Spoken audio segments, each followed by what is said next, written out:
folks, welcome back to Game Geeks. I'm your host, Kurt Wiegel. Today we are doing another Kickstarter backer episode. This one is for the Rassilon Expansion 2 for the HELLFROST setting by Triple Ace Games. Now, HELLFROST and Triple Ace have gotten a lot of love from us in the past because they make really, really good products. HELLFROST is the sort of setting-specific fantasy game with a real Nordic, Northern European feel. There are a lot of previous episodes about various and sundry products. Please go take a look at them. This Kickstarter, which at the time of this filming has 13 days remaining in it, this Kickstarter is called the Rassilon Expansion 2. And it sort of is just more cleanup for the Rassilon setting, other things you might encounter, etc. Now, I want to point out, this is not the Land of Fire setting, which is in the same world, but it's more the Arabian Nights, Aladdin and the Lamp sort of setting itself. That's coming up in a future episode. This is specifically for Rassilon, which is the frozen lands of the north with the HELLFROST effect, the siphoning for magic, etc. What do you get in this book? Well, at the start of it, you get a host of new edges and hindrances. Some of them are more applicable than others. Some of them, such as disowned by your family for one reason or another. Some of the edges you get, they break them down into background, combat, professional, etc. The part of this that I really enjoyed, outside of the edges and hindrances, is there's a nice section on cultural weapons and armor, because the setting itself has various human cultures. There are the Anari, the Saxa, the Finnar, and the Tuomi.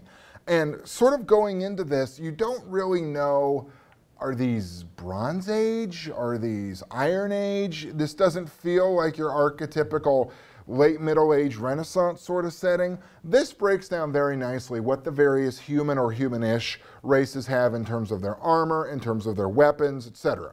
I liked that setting. It gave a nice level of detail that I think would really assist in running a campaign.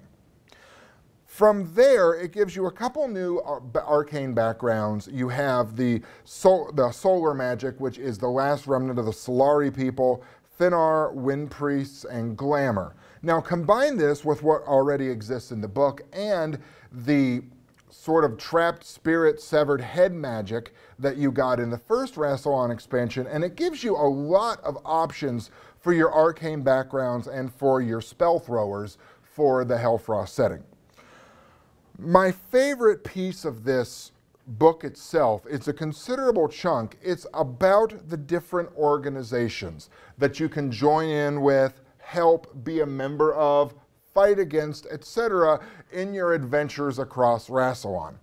One of the things I was most excited about reading through this was it gives a lot of extremely good detail on the Hearth Knights, which is sort of your archetypical good guy, semi-militaristic order that's running around and trying to help people from the onslaught and the forces of the HELLFROST. While this has been mentioned in other books and other resources, and some good attention has been laid, you didn't get a real focused look on here's their organization, here's how they operate, here's some of the members, here's what they can do.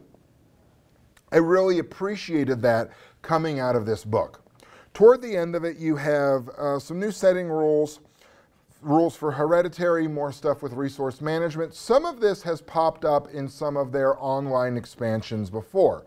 So if you're a completist and very lucky like I am, some of the things on gemomancy, your hereditary lines, all of that, you may have seen before, but I feel like they've retooled it nicely and made it fit into a very cohesive whole within this book. Finally, the last part of it are critters, because let's face it, this is a fantasy game. If we don't have things to fight and hit with swords and then take their stuff, we're not quite sure what we're going to do.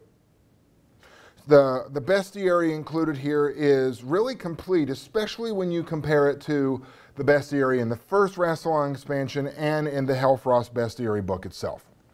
One of the things about it that I find to be the most impressive is the sheer scope and depth of the detail available to the players and the GMs. Now, this is not necessarily unique to fantasy settings. Greyhawk, Forgotten Realms, even Krynn have a lot of detail in those worlds, in the writings, etc.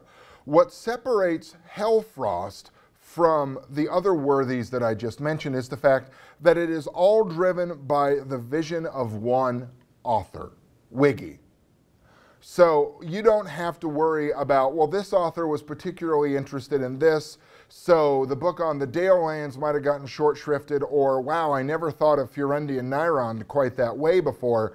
Everything in this has been under the watchful eye and the extremely prolific pen, or keyboard, of Wiegel, of Triple Ace Games. So what you're seeing is an incredibly cohesive, well-assembled setting that you could do almost any fantasy trope that you're interested in this world. As I mentioned before, this is the promotion of a Kickstarter project that they are putting out there. This is for the Rassilon Expansion 2. Folks, I love HELLFROST. I love the Rassilon setting. I love what they did, moving it away from traditional fantasy to give you almost a Viking or Nordic focused game, something I hadn't seen a lot of in the past.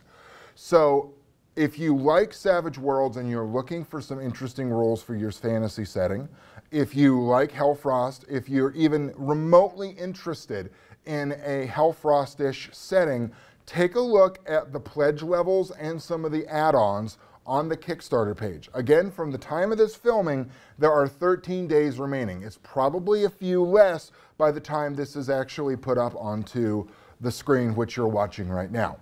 Please go and support this product. HELLFROST is an amazingly good setting, and this adds extra level of depth and fun to the setting that you certainly cannot go wrong with. For Game Geeks, I'm your host, Kurt Wiegel. Good day and good gaming.